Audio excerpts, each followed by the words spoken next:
and welcome to Game Changer. I'm Maryam. Tonight we will be talking about one of the most successful and oldest water treaty between India and Pakistan, that is Indus Waters Treaty, and how after Pahalgam attack in April 2025, India declared that it is going to be putting this in abeyance. Pakistan, of course, warned that any attempt to divert its water would be considered as an act of terrorism. And of course, in a major breakthrough in June 2025, a permanent court of arbitration in The Hague, of course, declared that India cannot hold this treaty in abeyance. In today's program, we will be talking about different dimensions of Indus Waters Treaty and, of course, India's hydro aggression, India's hydro terrorism, and how this is going to be impacting not only Pakistan but other countries of the region, and what needs to be done when we talk about water diplomacy. To discuss this and more, we are joined in the studios by HOD, Head Earth and Environmental Sciences of IWT, Dr. Asif Javed. Welcome to the program. And we are joined online by a former president of NDU, Lieutenant General retired Raza Muhammad Khan. Welcome to the program. Of course, let me start with you, Dr. Asif. When we look at Indus Waters Treaty, despite 4 wars and decades of hostility and the recent conflict between Pakistan and India, Indus Waters Treaty has endured since 1960. What made it so resilient in your opinion? Thank you, Maryam, for inviting me in to speak on this important occasion, which is really very, very important. As you already mentioned that this treaty has survived almost 4 wars. So this is very important bilateral agreement. Actually, I just want to put some light on the background of this treaty. When Pakistan was, when there was a partition between India and Pakistan, the partition was carried out without taking in consideration the water and environment boundaries, because water environment does not have any boundaries. So definitely there was a big problem. Initially, there was 2 headworks, Madhpur and Ferozpur headworks. They went under India control, and which has more than 90% of command area in Pakistan. So 90% of command area of Pakistan came under severe threat. So basically World Bank negotiated and this treaty was signed, which is a bilateral agreement, and you rightly mentioned that no country has a right to abandon it or absent it alone. So this is very important. But before going into the detail of this treaty, there is a very important nexus of climate change and water. This region is very rich with natural resources. We have the largest frozen ice water reserves outside the polars, and Indus Basin is basically a large watershed area which is shared by the 4 countries: Pakistan, India, China and Nepal. So, and all the water that is basically coming from these glaciers ultimately went to the Arabian Sea. And 40% of the population directly depend upon the meltwater that is coming from these glaciers. So you can imagine how important these water reserves are for all the countries, not only for Pakistan. But treaty was signed because there was always a conflict between India and Pakistan before Indus Water Treaty. But Dr. Javed, when we look at this treaty, it divides rivers rather than the volumes of the share between both the countries. Do you think this was also political in some sense? Some experts, particularly from Indian side, says that Pakistan get large volume of water compared to the India. If you count the number of rivers are the same. We have been given a western river, Sindh, Jhelum and Chenab, and 3 eastern rivers went into the Indian control under the Indus Water Treaty.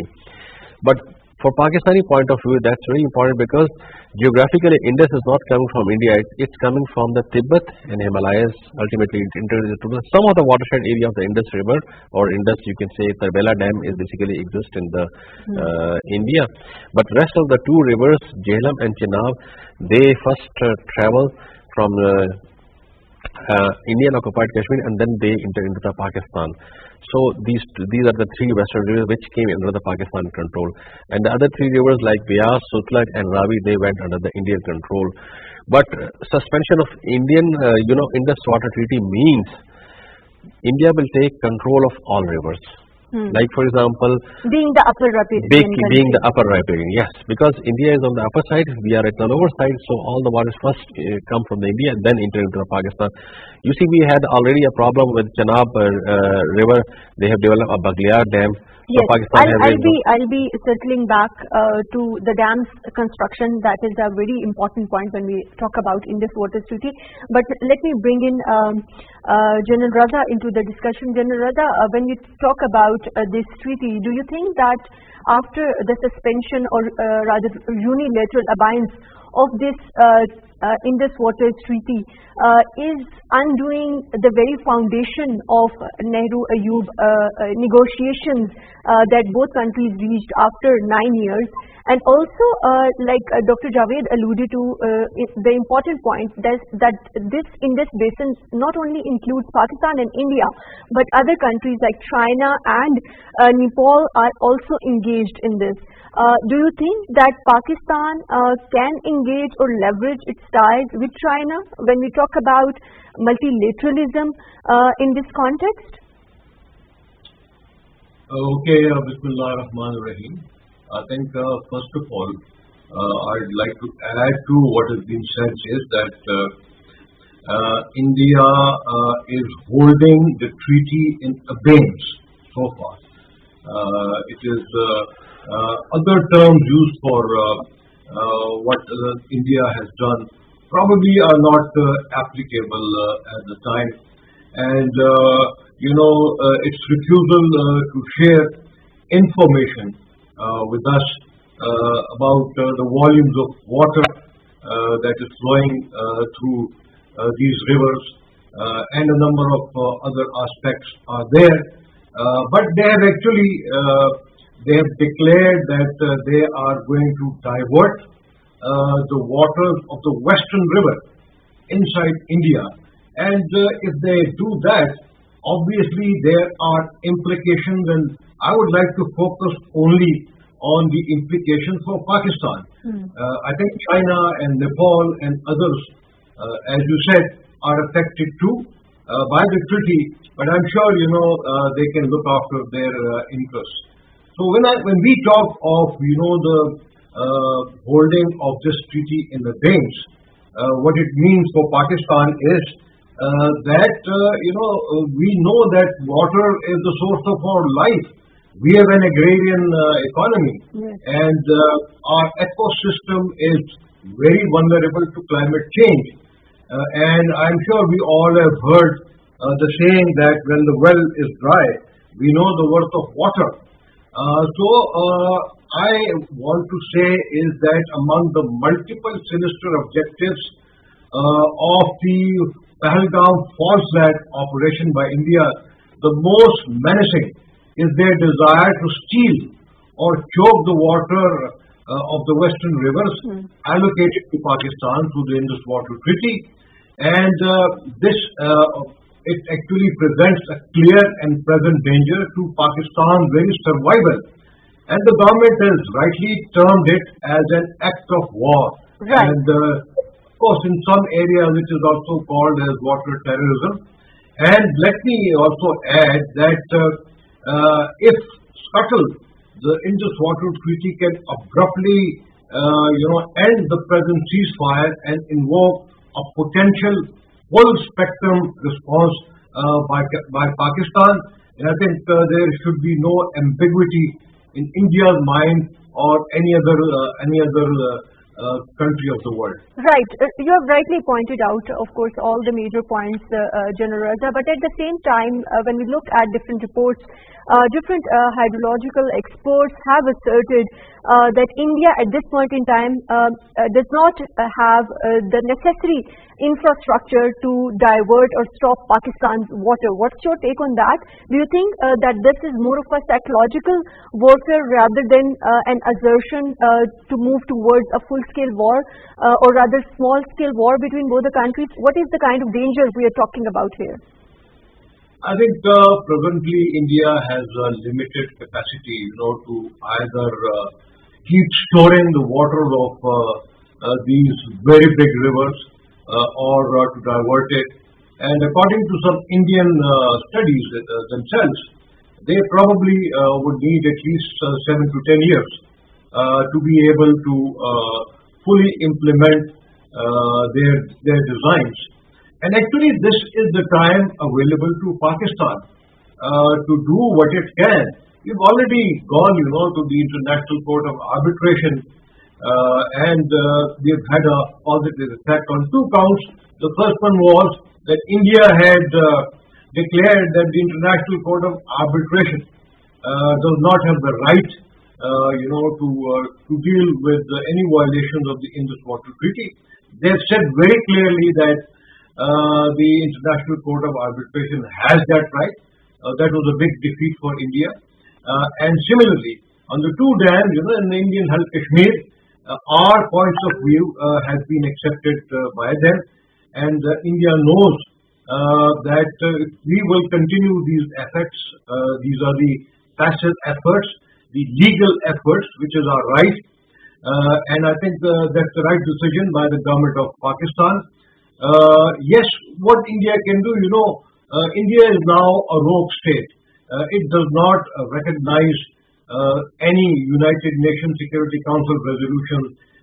It does not recognize any bilateral international treaties. And similarly, I think it is undertaking terrorism all over the world, including the US, Canada, Australia, and at other places. So because it's a rogue state, there is a great probability, that India would spend billions on diverting these waters. And as some of their politicians from the BJP are claiming, to turn Pakistan into a desert. This is what they are professing. And therefore, while we undertake every possible and necessary step at the international level, we must do all that we can to save and conserve the water that is available to us from not only the glaciers but the rains and the other sources that we have. Recall, there was a time when the Supreme Court had constituted a dam fund, yes, and people had even started contributing towards that. And that was done, because the necessity of water management and conservation was understood by the government and the people and the judiciary of Pakistan. And right now, I think it is good that the government of Pakistan has decided to expedite the construction of at least 2 major dams. But when it comes to conservation of water that actually flows out to the river, particularly from Indus during the flood season, that is an area of further improvement. And I'm sure not only the federal government but the provinces will have to also pitch in and do it together. Right. And of course, very important point that it is important to conserve the water, but at the same time, when we look at India, like I earlier mentioned about, India currently produces 3,360 megawatts from its Jammu and Kashmir hydropower projects, and it is planning and it plans to scale it up to 12,000 megawatts.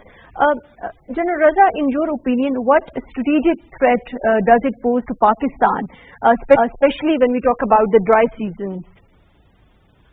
Well, I think as far as generation of electricity is concerned, that they can do that, but they cannot, dam these rivers. And all this is laid out very clearly in the Indus Water Treaty. If they are going to, misuse the water, deny Pakistan of the water after they, use it for generation of electricity, they will have to let it, pass in both the western as well as the eastern rivers.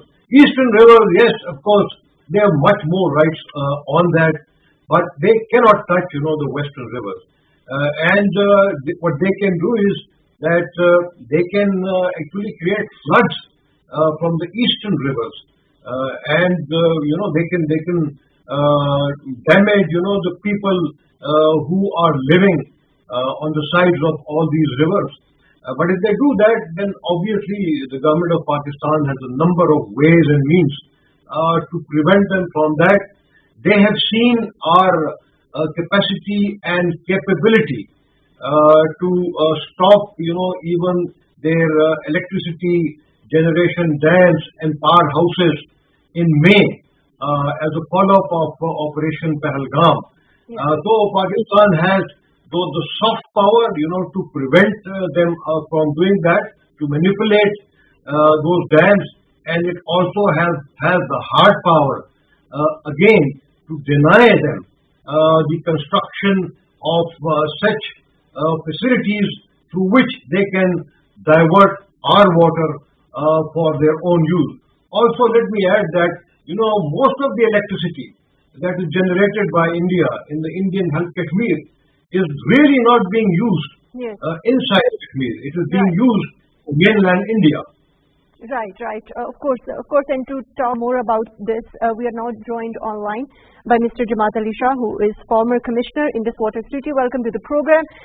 Mr. Shah, when we talk about, of course, the significance of Indus Water Treaty and the recent decision by Permanent Court of Arbitration as well, I want to take on the agriculture of Pakistan, since you know that 80% of Pakistani farms depend on Indus system. How vulnerable is Pakistan's agricultural economy in context of India holding this treaty in abeyance? And also, can you elaborate on the concept of minimum flow in terms of the international law when we talk about Indus Water Treaty or Indus system? Thank you very much. Basically, in 1958, the dispute which started between the two nations after partition of Punjab, ultimately it was resolved in 1960 through a treaty called the Permanent Indus Water Treaty 1960.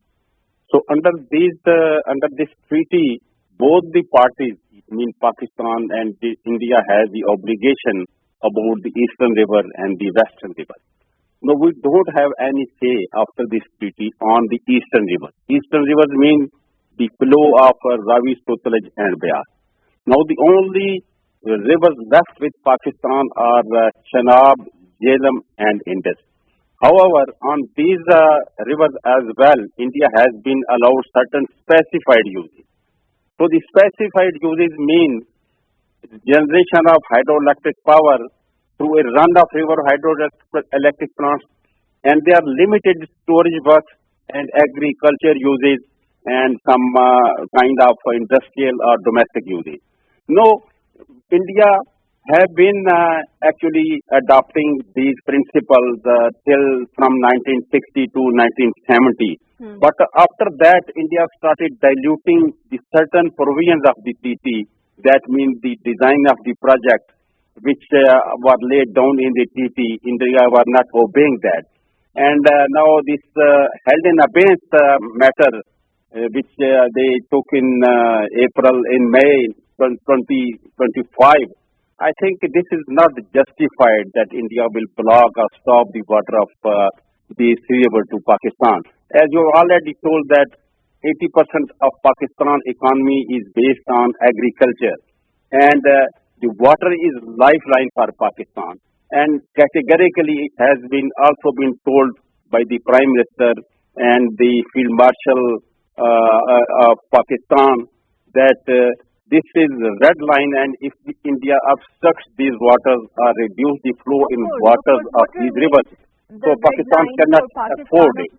And so excuse me.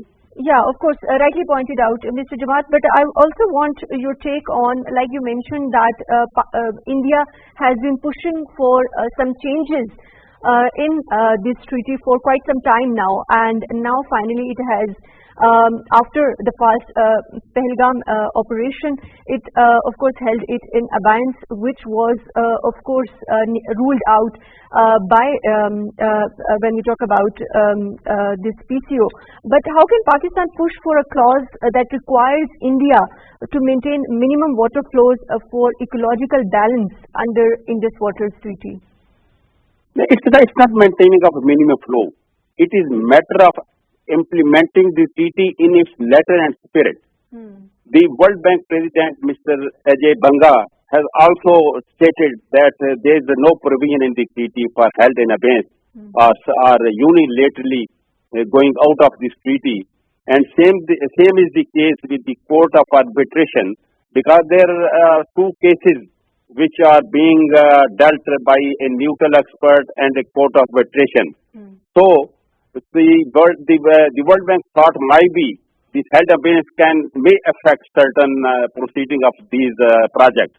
But the Court of Arbitration has decided that held in abeyance is nothing, and the Court of Arbitration and neutral expert will continue with the resolution of these projects.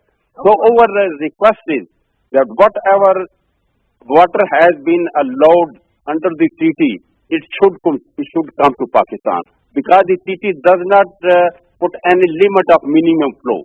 All the water which is generated in three western rivers is water for Pakistan, but with certain limited uses. And we don't have any objection on using of the water for run-off river hydroelectric plants or for agriculture uses or domestic uses. But we have objection if India violates the design provision of their new projects or storage works, and that is why we have been resolving these issues at the level of the Commission, at the level of the two governments, and Ganga issue has also been decided by the Court of Arbitration in 2013. So I think the Pakistan request has been that India should implement the treaty in letter and spirit. Right, of course, India should implement, and none of the country can, of course, go without it unilaterally. But at the same time, do you think that whether or not Pakistan should be pushing for a revised protocol when it comes to Indus Waters Treaty, and what should be included in it, keeping in mind the climate change threat that the country is facing at this point in time? I think there is environmental kind of things also and climate change, but I think these chapters can be dealt separately, because this treaty is for the water. Any other element, let's suppose if India has such concern, and they may discuss it at the level of the Commission. So I think India should not hold the treaty in abeyance, or it should go out of the treaty. But they just put this question in the formal meeting of the Permanent Commission, or may talk to the government, because Pakistan never refused about the revision of the treaty, and Pakistan told, okay, you sit with the commissioner and just go through these what provision you wanted for changes, and might be Pakistan might be having certain counter arguments against these. But this process was undergoing for the meeting of the two commissioners, but India unilaterally decided to go out of this treaty to this held in abeyance. I think Pakistan should put pressure on India diplomatically, and they have been doing it, and also talk with the World Bank. And the water is the lifeline. So of course, rightly pointed out. And let me take the same question to Dr. Javed, who is senior consultant with World Bank as well. And I want to take on the role of course, these international institutions and bodies like World Bank. What's your take on whether or not it has played a positive role, especially when we look at the effectiveness of World Bank being in its ministerial role in 2013, when it paused decisions for some time and then reactivation, and rather delayed reactivation in 2022. So, do you think this was also one of the signals to India that it can negate such mediations? Definitely, Maryam, World Bank needs to play a role, and definitely Pakistan needs to request the World Bank to play its own role, because as you already mentioned, we are the lower riparian, we are the most sufferer if this treaty has been suspended. because we are at the lower side. So definitely Pakistan should approach the World Bank for again for mediation and to convince the India that this cannot be held in absence without taking into consideration the Pakistani views. As Jamaat Ali Shah have mentioned that there is no limit of water, but in terms of environmental, there should be some minimum. Although treaty does not mention any specific amount of water that should be allowed to enter to territory, but from environmental point of view, there should be some environmental rules that must go to the Arabian Sea to avoid the Black Sea effect in that area. So you actually think that there is a need to revisit IWT protocols? Exactly. Particularly keeping in view the climate change scenario, because water is becoming the most important victim of climate change. You know, Maryam, Pakistan has been consistently ranked among the top 10th vulnerable countries. That is like the fifth, we can say. Like yeah, now it's the first.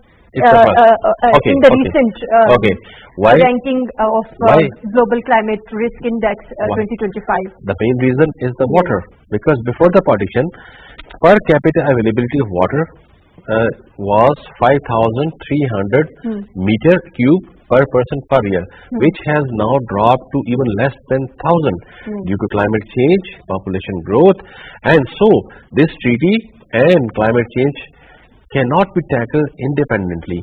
So even if we don't have that treaty, even if that treaty is intact, still we need to be more focused on our water resources. We need to conserve water. We need to construct dams. After the partition, we only have two large dams, Tarbela and Mangla. Tarbela is on Indus River and Mangla is on Chenab River. We haven't been able to build any dams. And similarly, our more than 60% water has been wasted, during the conveyance, during the applications losses. So we have to control all these things. And important thing for this treaty is because if India stops the water of Jhelum and Chenab, the cultivable area of Chenab is something around 3.4 million acres in Pakistan, and Jhelum is around 1.4 million acres. So livelihood of those people will be completely at stake. Now, there's another question, whether India can do this technically right now or not. But if even India plans it right now, if India think over that, still, as you mentioned, it's an act of war, it's a water terrorism, whatever name you give it to them. But it is the problem of our livelihood. We need to tackle the way we are. Right, and since you are proposing that there should be some revision protocols for Indus Waters Treaty, do you think at this point in time it is a bilateral agreement anymore? Because the origin of Indus Waters is from Tibet in China. So do you think that we can take it to the next level to multilateral treaty? And would it be a good thing for Pakistan? Basically, riparians are two. Indian mainly user water user, India and Pakistan. Pakistan is the lower riparian. Yeah, but in case of China and India, China is the upper riparian. China is the upper riparian. In case of Indus River, particularly, definitely they should be involved, and they should make a part of this treaty if possible, so that it should be intact. Because Maryam, it's the problem of our livelihood. It's not the problem. It's not kind of a political problem. It's not kind of a you mentioned that India is putting a psychological pressure on Pakistan. Basically, India is putting a political pressure on Pakistan. Altogether, India cannot divert water within a very short frame of time. As Lieutenant General Raza mentioned that it might take 7 to 10 years to build another dam on the Jhelum and Chenab.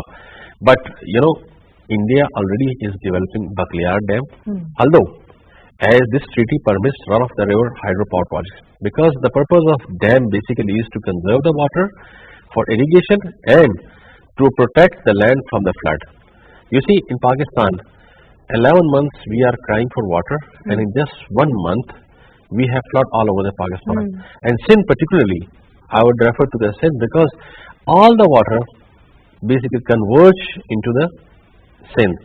So I personally have visited the places, and you can find the standing water for more than 4 to 6 months. People are crying, and other 9 months or 10 months, or you can say like 11 months, people are crying for water. So this is a very important issue. This is the issue of livelihood. Millions of people, livelihood of millions of people would be at stake if this treaty is finally suspended.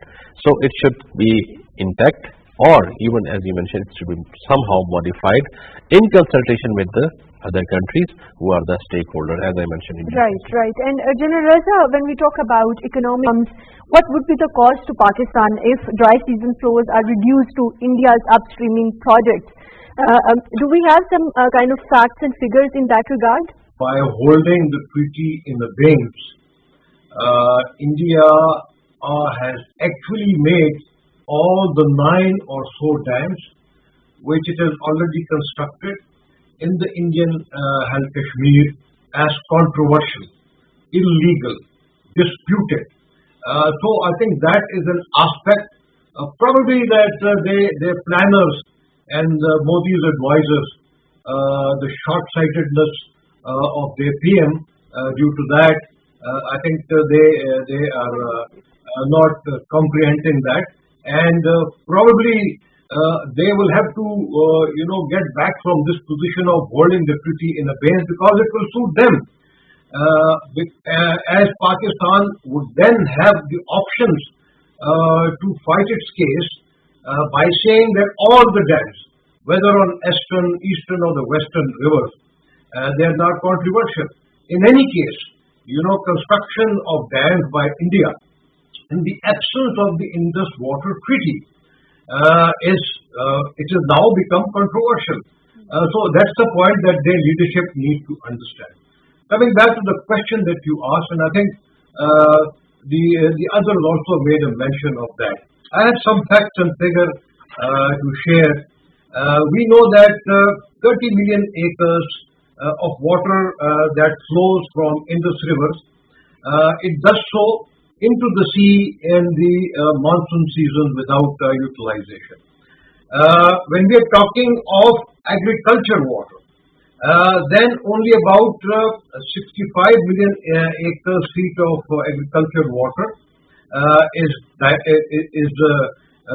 used for agriculture, but actually what really reaches the field is 36 million feet of water due to the deficiencies and inefficiencies of our irrigation systems, which must be addressed at priority by both the federations as well as the provinces.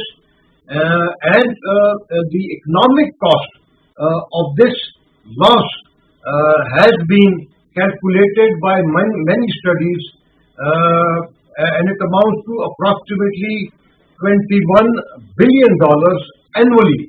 So that is actually something which needs to be discussed at every forum. Awareness about the conservation of water and the correct utilization of water, prevention of wastage of water needs to be given priority, particularly in the provinces of Sindh and Balochistan. They cannot afford to lose even a drop of water. Every drop of water should also be now considered. International best practices in the world are that every household has a water measurement meter, like the electricity meters. I think it is not so in Pakistan. Right. And unless that is done, I think people are going to utilize the water carelessly. So that is another measure which the government of Pakistan needs to consider.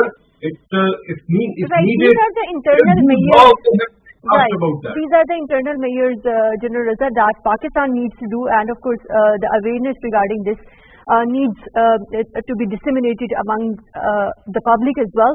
But I want to take on the public diplomacy and Pakistan's narrative as far as international bodies are concerned, and Pakistan's ties with international, of course, different water bodies and consultancies are concerned. What do you think? How should Pakistan counter India's Stephanized narrative internationally? And what should be Pakistan's response to this threat? I think first of all, Pakistan needs to coordinate all its response options with China, and I think China now has a clout at the UN Security Council. Pakistan itself is now leading the United Nations Security Council. When the World Bank was putting this treaty together, it was also with the blessing of the United States of America. I think the US and all permanent members of the UN Security Council, they understand that if India is trying to hurt our agriculture, to hurt our economy, particularly aspects that would affect every citizen of Pakistan, it would lead to war. And if it leads to war, then probably in this issue it may not be restricted to conventional means and measures. Although we have created conventional deterrence as well, we have just proved it as that. So my opinion is that India will back off from this stance. But if it does not, then I think it will be necessary for Pakistan to inform the international community, the UN Security Council in particular, of the consequences of a war, between Pakistan and India. And in this case, I'm sure, as China is the upper riparian state of a number of rivers which passes through India, it will also have a right, then to manipulate that water. And I think India would then get a lesson. In fact, not only that, all over the world, I think all the upper riparian regions, they consider the rights of the lower riparian regions, and which